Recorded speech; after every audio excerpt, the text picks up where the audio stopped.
Welcome to Agency for Agents, a podcast for real estate team leaders and independent brokerage owners looking to maximize profits, effectiveness, and gain freedom for their team and business.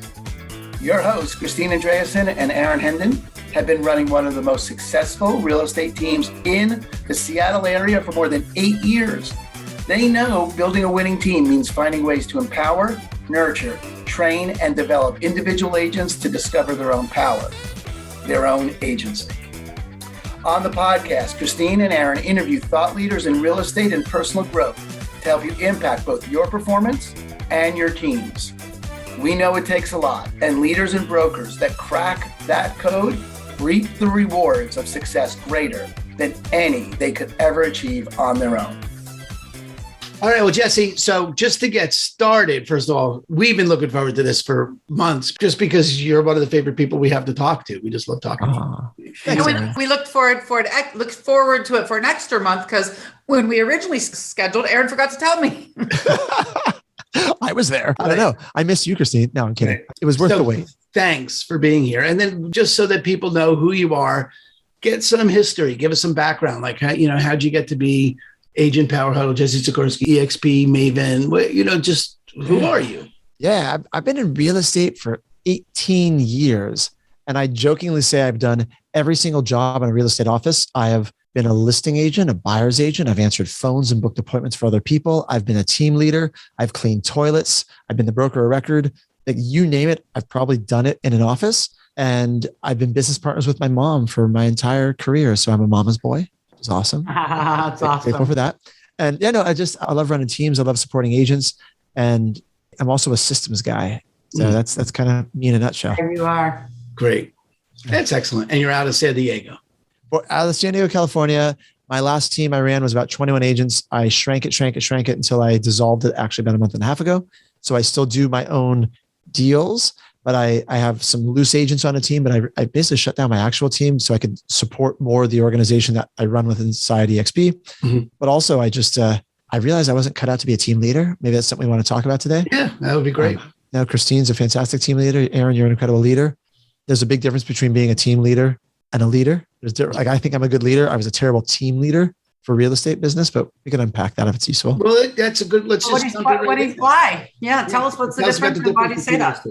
So I'm curious to see if you agree, Christine, because I believe that my biggest downfall as a team leader was I was too nice. I was too nice and I was a bit of an enabler. What I mean by that is I've run teams for 15 years of my career, and I've had good teams and bad teams, high performance where they sold a little, sold a lot. I've screwed it up a lot of times. And the biggest times I've screwed it up is when I've had large teams where I didn't protect the culture of the team as it was growing and I let anyone join. And I didn't fire people because I'm too nice, right? I didn't let them go. And so my culture would kind of erode from being this top producer culture down to like medium producer. And then your top producers get really frustrated and they quit. Your lowest producers who should have been fired, they eventually get frustrated and leave anyway. And you're left with this kind of middle of the road that like sells a few houses, maybe they don't. And I really think that most of the team leaders I know are incredible with boundaries, incredible with setting out like, here's the mission. You're either on the bus or you're off. And they're like, get the heck out of my team. I see that a lot in team leaders. Do you agree with that assessment, Christine, or do you run yours differently? No, I think that Aaron does accuse me of keeping people too long, but I am my culture. Like, if you're not on, we launched that 90-day challenge the other day I told you about, Jesse, and there were 3 people that popped on 3 minutes late. They didn't get in. I don't mess around with that, right? So I am like, you do what you say. It's not okay to fail, but I am somebody who unfortunately is very hopeful that at any moment this person's going to have a breakthrough. Yes. And they end up costing me everything. So you're right on. Yeah. If Christine likes them, and how Christine says she likes him is I love that person, right? That's right. Is then they have an infinite runway. Right. But it's not serving Christine and it's not serving them. Totally. It absolutely does not. I think the struggle is like, I have a girl right now who I think still to this minute is going to be spectacular, but she's been with us for 5 months and done 0. Okay. So can we flip that script? So let's give an actionable tip to the listener. I like actionable things. We write this down. Yeah. I don't know who taught me this, but it's incredibly true. And I think this might help you, Christine, if you don't already know it. Yes, at some point, this agent who's been there 5 months may have a breakthrough. She may. I'm not saying she will or won't. She might be an incredible human being. But the only way you can support an agent like that is in a group setting, because any time that you dedicate to that person is taking time away from a top producer who could really use your help. And the most important resource we have is time as team leaders, as human beings, time, right? And so what I want you to write down is most leaders spend the majority of their time helping the lowest 20%. Instead, if you flip it, as leaders, we want to spend the majority of our time helping the top 20%. Double down on your leaders, see if you can get them to scale and grow, pour into them, and let everyone else swim for themselves. Don't ignore them, train them in the group, but the ones who rise up, then you pour into them. Does that make sense, Christy? Totally. No, you're 100% bang on. Like, we have a productivity coach that coaches everybody new. Once you're at tier 3, I'll coach you. Right. But we're with our team every morning, as you know, on a huddle call at 8 a.m. where everybody gets to be a part of it. And it's a very big piece of our culture. If you miss the huddle call a couple times, you're going to probably not be on our team for very long. Well, integrity is one of those lines that really is so super critical for our culture. But that thing you just said, the way, I would say it the way I've been taught it from my leading at Landmark in general is you lead to the top. When you're leading, you lead to the top and everyone else rises up, because if you don't, you suppress the top down, because they know how you get attention is to fail. Yeah. So I've never heard that, but I love that, Aaron. And that was what I was going to say. I was going to put it back to you because, Aaron, you are such a great natural compliment to Christine, because your leadership style is similar, but you occur differently in the world for people. Yeah. You are that. You guys balance each other out really well. So everybody thinks we're an old married couple because we bicker. We do not. Yeah, that is, and then they get, is with our productivity coach is about being nice it really doesn't serve people. The one thing I think is, I'd love to hear your take on it, given your history with everything, with so many different teams. But our view is pretty much if you do certain work, it's going to produce the results. So it's a very, if you talk to 20 people a day, about real estate, you're going to produce the results. We don't really have to guess about that.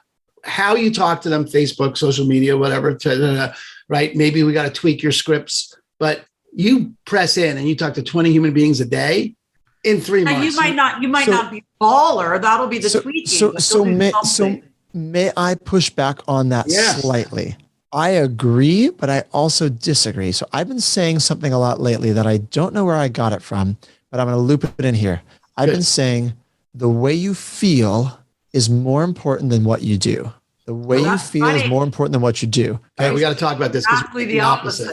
I know. And I used to be the opposite. That's why I think it's interesting to discuss, because here's what I think. If you talk to 20 people a day, if I went out there to totally try to self-sabotage and I was the worst salesperson on the planet, I could literally talk to 20 people a day and still fail.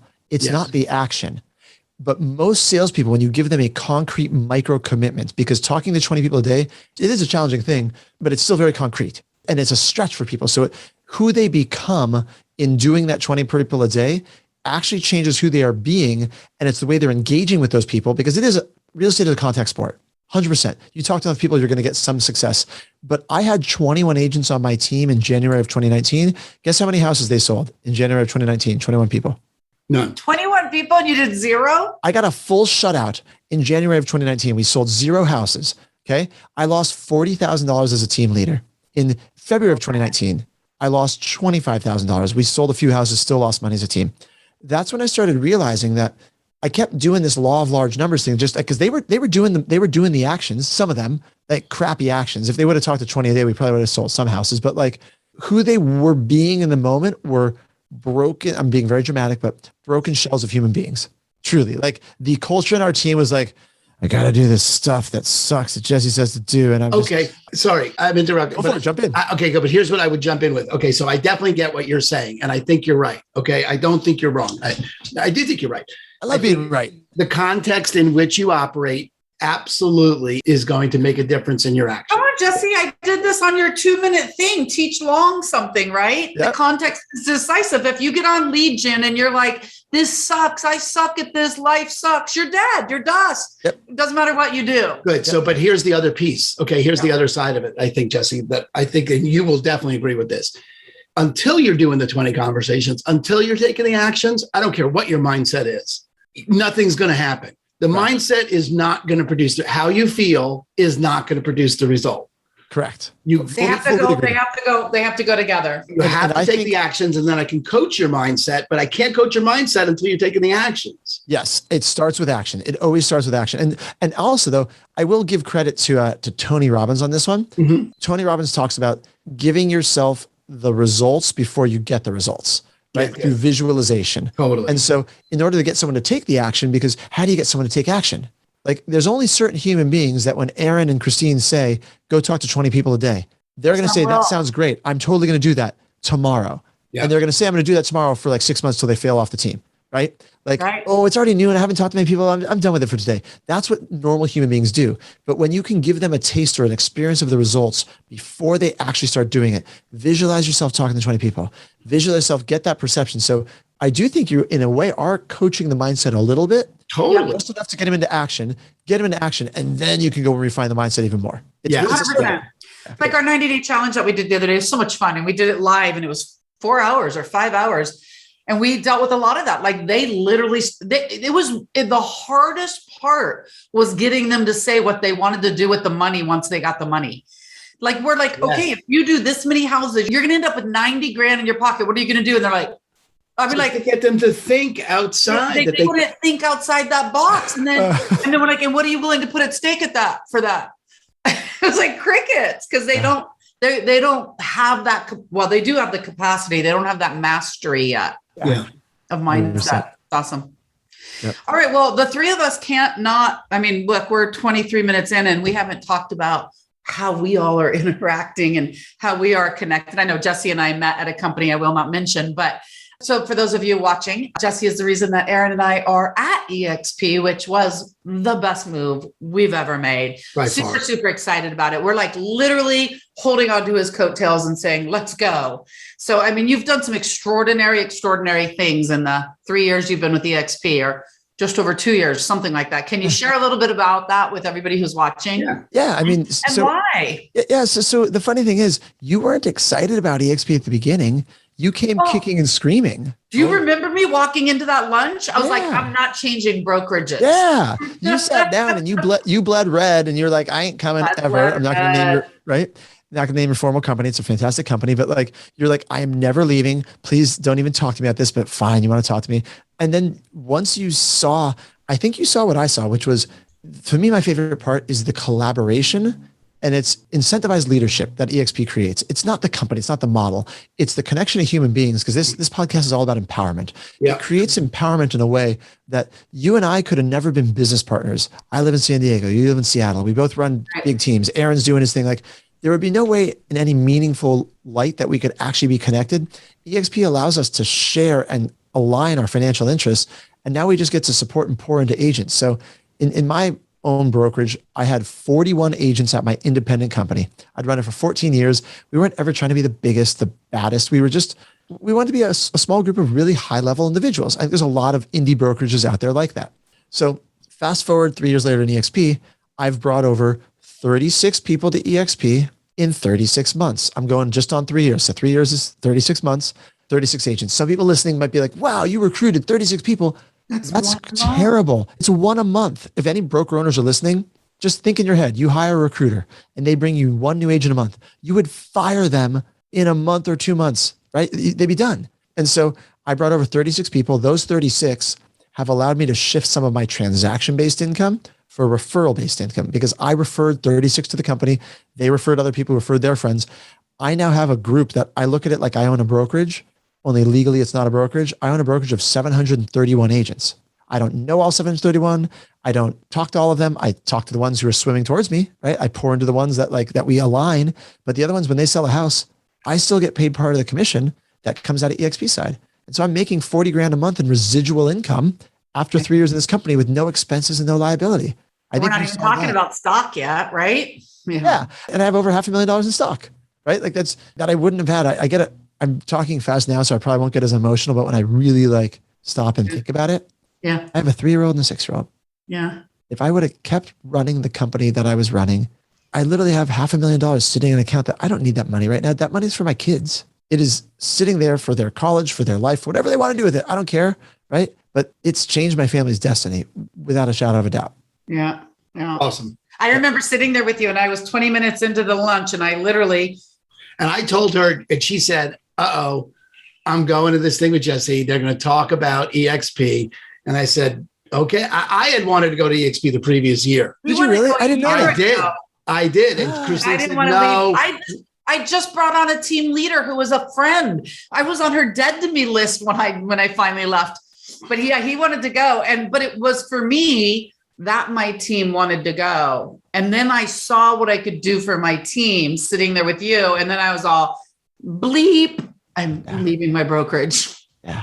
But it also, but the financial upside is huge. The stock is huge. It saves most agents tons of money switching over. But to me, it really is the people. You're not joining a company, you're joining people. Like anyone listening to this podcast has seen the value of what you and Aaron do and what you guys bring. They would get to be business partners with you guys. That's my favorite part. I would not be talking. I knew you for years before EXP. Right. I didn't talk to you this much. I talk to you whenever I need to now. We talk all the time. I mean, they may not want to be partners with Aaron. I don't know about that. I don't even want to be partners with me. It's true. Like the women that we were talking to the other day, right? Eleanor and Jessica. I'm like, I cannot wait to work with them. They're fantastic. Truly. Yeah. It's just good human beings aligning. That's what I love about this. Yeah. And that's the beauty of it too, because you say it like that, like it's just good people aligning. And at the same time, I'm not just taking random calls from people that don't pay me. There's a financial incentive to, you know what I mean? Like, okay, I'm not out to be a jerk about it, but at the same time, I'm not just like, here's you were just talking about before the call, like this person's 3 people down, right, in the organization. And you're like, but yeah, that's my people. I'm taking the time. I don't take random coaching calls for free. No. So if a Remax girl calls me tomorrow and wants coaching and is never leaving Remax, not my organization, but if she's I would still take that call with her. You know why? Everyone's coming, but that's Well, and also because the best. So if are there a lot of team leaders, broker owners that listen to this podcast? That's all that listens to it. Okay. So let me give a recruiting tip that they probably already know, but I learned this from a guy named John Cheplack, who is one of my recruitment coaches. Love Cheplack. He said the best way to recruit someone is to create the experience of what it's like for someone to be at your company or your team before they actually ever make the switch. Yeah, you told me that. That's awesome, right? So in that hypothetical world of this Remax agent that's never leaving Remax, you're like, I don't want to take that call. I get it, but I'm telling you, it's worth at least, you got to be protective of your time. This is where I could learn from you probably. I have some boundaries, but at the same time, to spend a few minutes and chat with someone, they might talk to you for a few minutes, you rock their world, and then you have some leverage. You haven't talked to Aaron, right? Aaron keeps talking to them when they join. You all are in alignment. But that's what I love about this. Yeah, I'm wired to be a naturally helpful human being. So are you, Christine. Yeah. So are you, Aaron. It's rewarding people for being the human beings they've been. That's all it is. It's just finding a system to reward people for doing stuff they love doing. Yeah, that is really. You want to know one of the things I find absolutely shocking, though? I mean. Yeah. If you think about these two that you and I talked to the other day, I know them from Landmark, right? I led her seminar 4 or 5 years ago, and they hear about EXP but nobody ever really, they hear whatever they hear. They never really get it. They were ready to go to Compass. They were signed up, ready to go on Thursday, leaving to Compass. But we thought we'd talk to you anyway, even though we know we're going to Compass. And like within a half hour, they're like, wow, this is all about empowerment. I'm like, how do people not know that this is what this company is about, is empowering everybody to win? It's really amazing to me when people really get it's just like me sitting there. When I really got it, I was all shit, I'm leaving my brokerage. Yeah. I was more colorful than you in my language. I don't even curse, but when I saw it, it took me I said no for 9 months. I didn't even look at it. When I actually sat down to look at it, it took about 7 minutes and I dropped an F-bomb. Yeah, exactly. Because I shut down my company. I was pissed. I was like, right. It really is like that. I mean, I was LinkedIn chatting with someone, one of the things I asked him, Christine, was, would you ask me if I ask people? Are you recruitable? Are you recruitable? I got it from Sean Kokoska. I was like, that's my style. Get right to it. I love it. Right? Are you recruitable? And he was like, no, I'm a head recruiter for whatever agency. And I said, I've talked to EXP people before and I'm not interested. I chatted back. Yep, I totally get it. And as a recruiter, everyone's not recruitable till they are. So, let's stay in touch. So this is where, by the way, I'll have to say I wasted months and months on guarantee down rabbit holes because you can't spend all day trying to unlock every door. You can't. Right. But I would in a LinkedIn conversation where it will take an extra 6 sentences. I would banter back one time, Aaron, if you want a little tip. And this is, by the way, anybody recruiting. This is what I texted you about the other day. Oh, did I answer this one? No, you were like, how much? Leave it to me in a voicemail. And I said, never mind. We'll talk on Thursday. Or Wednesday. Oh, perfect. Here you go. So here's your answer. Ready? And this works, by the way, if you're listening to this and you're not at EXP, this same technique works for everything. You have to pivot and get curious. That's the words to remember. Pivot and get curious. So you got some immediate pushback. At a high level, there's only 2 reasons why people won't do business with you. By do business, I mean be recruited by you, work with you as a buyer, as a seller. The only 2 reasons: they feel threatened or they don't see the value. They feel threatened or they don't see the value. Do you want me to unpack those or do those make sense to you? Those make sense. Okay. So in this case where you're talking to someone on LinkedIn and he's a recruiter for another company and he gives you a strong pushback, I am not recruitable. I am a recruiter. I've been pitched by EXP before. Hard pass, not for me. Thank you. Maybe even say thank you. Right. What do you think it was? Is it he feels threatened, he doesn't see the value, or both? What do you think? I think it's probably a little both that maybe doesn't see the value. 100% both. 100% both. The reason you got such a strong response is because he feels threatened. An animal backed into a corner will show you its claws, right? This Right. gentleman's probably very polite in general, but you got a very curt response. Maybe he's not, who knows? But I'm guessing you got more of a curt response because he's like, I'm shutting this down right now. You're not going to trick me into doing something that I don't want to do. No, thank you. That's what I mean by threatened. To see the value is clearly whoever talked to him before didn't spend enough time to actually recruit him. My favorite definition of recruitment is spending the time to understand someone's hopes, dreams, and goals, and then being the bridge to help them get there. So they came at him in the previous conversations with an EXP model they prescribed before they diagnosed. Yeah, So they had no idea what he wants. If he doesn't care about, if he doesn't care about recruiting, but he loves stock. I mean, they just didn't care about they didn't know what he wanted. Correct. So now that you know that, Aaron, going back to the scenario where you got this response where he basically says, hey, I'm a recruiter. First of all, in your head, you should be thinking, dude, he's a recruiter. I want to recruit this guy. I'm all in, right? We need to know if he's on a salary or not, because that's one of the hurdles to recruit someone is what are the challenges in their life? My affirmation is I'm a creative, solution-oriented, problem-solving machine. I'm a creative, solution-oriented, problem-solving machine. As you say that over and over in my head in my 20s. Anyway, so I'm looking for data points, looking for how do I solve this guy's challenge, but I'm going to come back to him in LinkedIn message very simply. I'm going to say, totally respect that. I would never want you to do something you don't want to do. I'm curious, what are you focused on? What are your goals? And I wouldn't ask both questions. I pick one or the other. Right. What lights you up? What are you, something again to open up, because people love talking about themselves and what they want to do. And then I'm going to go back and forth. I'm going to get him to tell me some things that are interesting until I find something that legitimately is interesting that he says. And then I'm going to say, wow, that's really cool. Let's jump on a quick phone call or Zoom. I want to learn more. And then I'm going to get on voice to voice and I'm going to go deeper, because most people don't bare their soul in a LinkedIn text message DM. Right. If they do, don't run away because they're a total overshare. That's way too much. Right? Run away. If you talk to someone in DM and they're like, what am I focused on? Well, I'll tell you what, my goldfish died 3 weeks ago. Since then, in a downward spiral black hole of despair. You're like, I'm out. Okay. I'm out. Yep. So then go back to this guy and get him on a call. After that, once you find out what their hopes and dreams are, watch this, Christine, bring them back to me and I will tell you how to connect the dots to what we have at EXP, to what this person's looking for. Because this is what I love most about this company. Recruitment is a team sport. Yeah. And so you don't have to know how to connect the dots, but I probably do, because I do 10 of these a day. And so then we'll connect the dots and we'll go recruit this guy. Cool. Aaron, this is what we'll do tomorrow on Compass. By the way, we both got recruited. We both got a guy that said, hey, will you talk to me? He basically asked if we were recruitable from Compass. Big old text. And I said, sure, I'll jump on a call with you as long as you'll hear what we got to say about EXP. He goes, deal. I love it. Yeah. So as he is pitching Compass, ask him questions about what he's focused on, what his goals are, how he gets paid. Is he salary plus commission? People tell you everything. Right. They'll give you everything. Like I would start if they like you, right? If they like you and you're not like you said, not like totally intimidating them, they'll just open up. Yeah, but you know how to be likable. Well, I'll tell you what I did with this guy. After he said that, I said, I totally get it. And I said that thing, everyone's recruitable to they're not. And, I totally get how that is. And this may be of interest to you. I don't know if this is for you or not, but we'd love to have you as a guest on our podcast. Invited him to the show. I was like, look, you probably can make an enormous difference for independent broker owners and team leaders. And we'd love to have you on the show. You're going to stay where you are. So there he is. We'll see what happens. Is he coming on? I don't know. He hasn't responded yet. Oh, I would imagine he would. Sounds pretty good. But the only reason why he wouldn't come on, by the way, is because your first statement when you said everyone is recruitable till they're not is still a combative statement. I gave him but I gave him a little emoji smiley face with the class.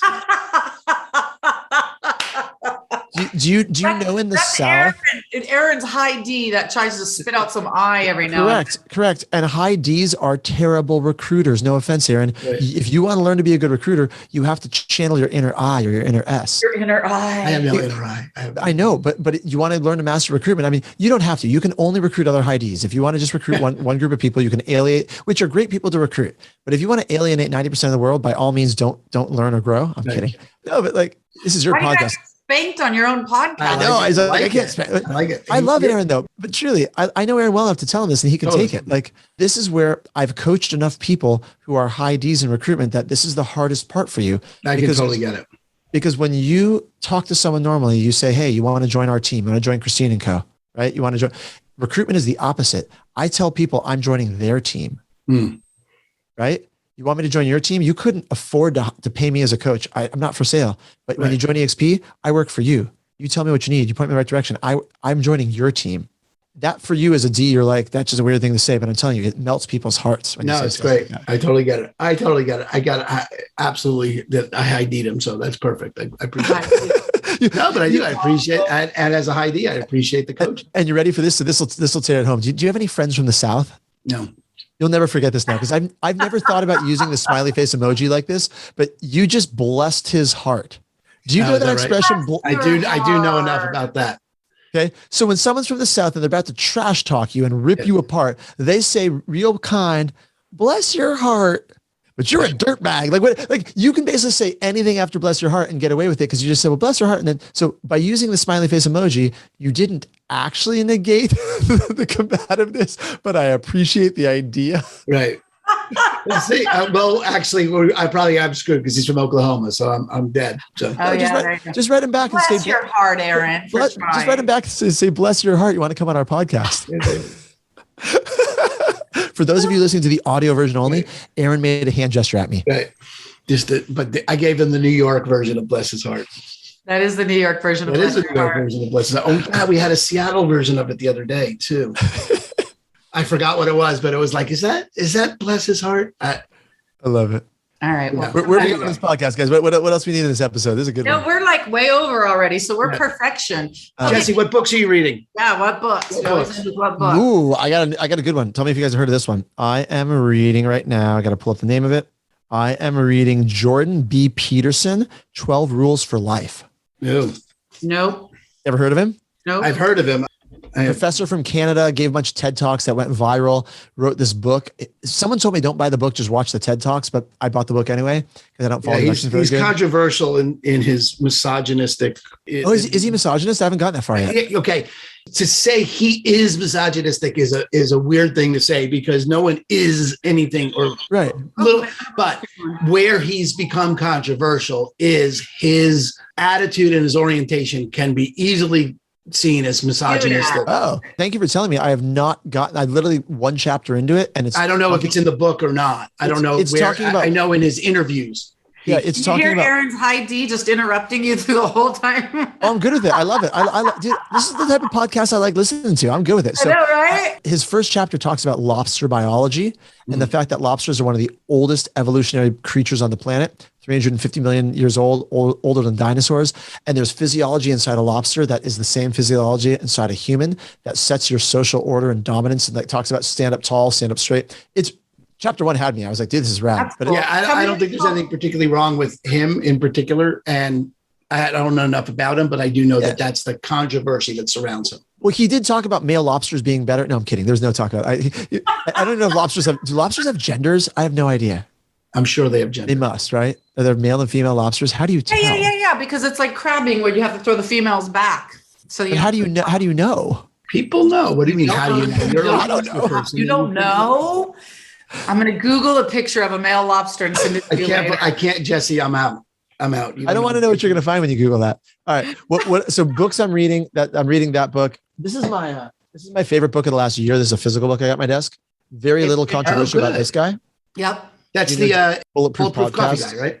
Bulletproof Coffee, Bulletproof Podcast, Dave Asprey, Game Changers. This book is incredible. Great. Oh, wow. It is He did a meta study of the 450 podcast episodes he did, transcribed all the interviews with all these leaders and innovators, and then did a word map. See that word map right there? Yeah. So the words that appear bigger are the ones that show up most often. And he basically said, what makes you who you are as a leader and innovator, and look for themes broken into 3 categories. And then it's like listening to 400 podcast episodes, the Cliff Notes in a single book. Love it. Very cool. Incredible. Oh, I love this. I love our podcast just because I get all these books to read, right? I know. I can't wait to start this one. I'm starting this one today. What's that one? Napoleon Hill, Outwitting the Devil. Ooh, I've never heard that one. Napoleon Hill wrote right after Rich Dad, Poor Dad, and it's supposed to be pretty No. controversial too. Not Rich Dad, Poor Dad. What? Think and Grow Rich. Think and Grow Rich. Sorry, I got it. Yeah, you're right. Think and Grow Rich. You knew what I meant. Everybody. I knew what she meant too, but you guys are such a funny old married couple. You're right. It works. It works. I love it. It's so awesome to be with you. Awesome to be with you guys too. I love it. We hope you make it to your tread. It's not your bike, it's your tread in 15 It's a Peloton tread. I got to have it head home. Or tread. It's called the tread. It's like the tread. Yeah, like a treadmill. They're too cool to call it the treadmill. They just call it the tread. Yes. Tread. I know. Okay, Awesome. good. I'm going home to get delivered right Have now. fun on your treadmill, running nowhere. We love you. Bye. Love you too. Bye, guys.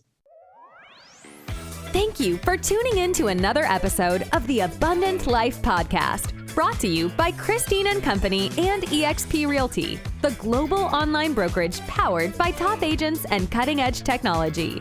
If you liked what you heard, consider subscribing wherever you listen to podcasts. Your hosts have been award-winning brokers Christine Andreasen and Aaron Hendon. For more on them, visit christineandcompany.com.